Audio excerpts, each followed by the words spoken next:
Brian dan Sally mengenyam pendidikan yang baik.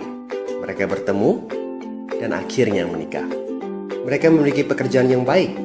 Brian memiliki jabatan tinggi di sebuah perusahaan multinasional, berpenghasilan besar, mendapat fasilitas dari kantor berupa mobil dan rumah. Mereka sangat menikmati hidup.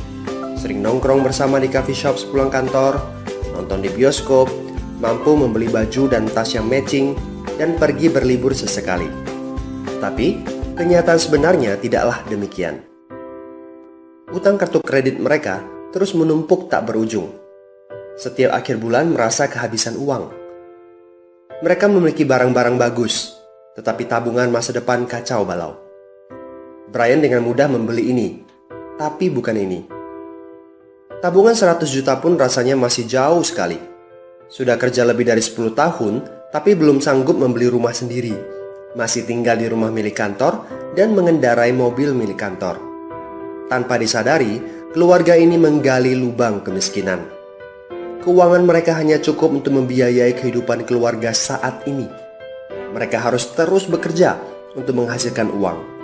Pertanyaan yang paling ditakutkan adalah bagaimana jika mereka sudah tua, kemampuan bekerja sudah menurun, atau salah satu anggota keluarga terdiagnosa penyakit serius yang membutuhkan biaya yang sangat besar.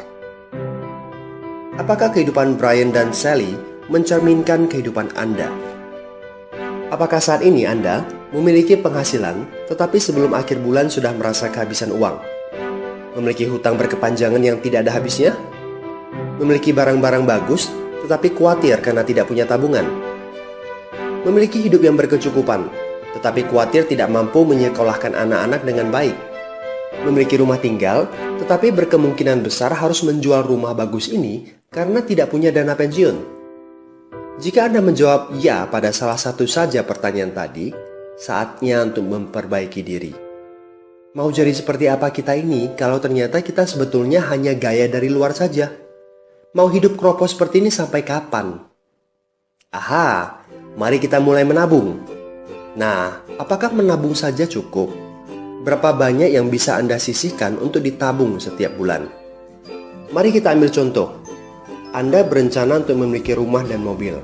Katakanlah harga rumah 600 juta dan harga mobil 200 juta.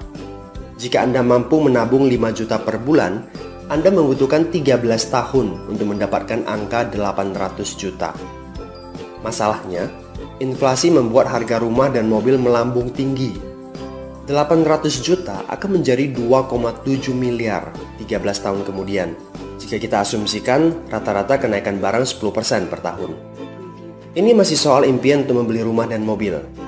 Padahal, masih banyak kebutuhan lain yang perlu dipersiapkan jika ingin hidup lebih baik.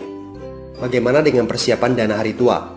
Agar di saat tua dan tidak sanggup bekerja lagi, Anda punya tabungan yang cukup untuk kebutuhan sehari-hari. Asuransi untuk keluarga? Dana pendidikan untuk anak-anak? Dana tak terduga untuk keperluan dadakan jika dibutuhkan, seperti keluarga sakit, dan lain-lain. Artinya, Anda perlu lebih banyak uang untuk ditabung.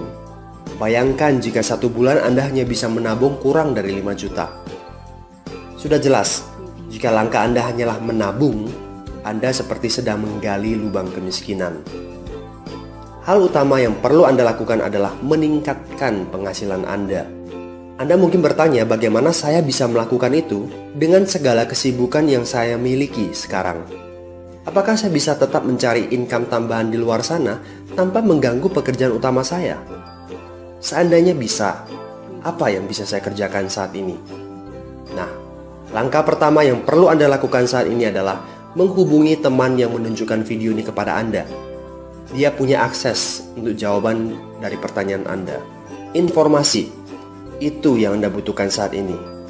Terbukalah, seperti parasut, pikiran hanya dapat bekerja saat terbuka. So, segera hubungi teman Anda dan dapatkan video informasi berikutnya.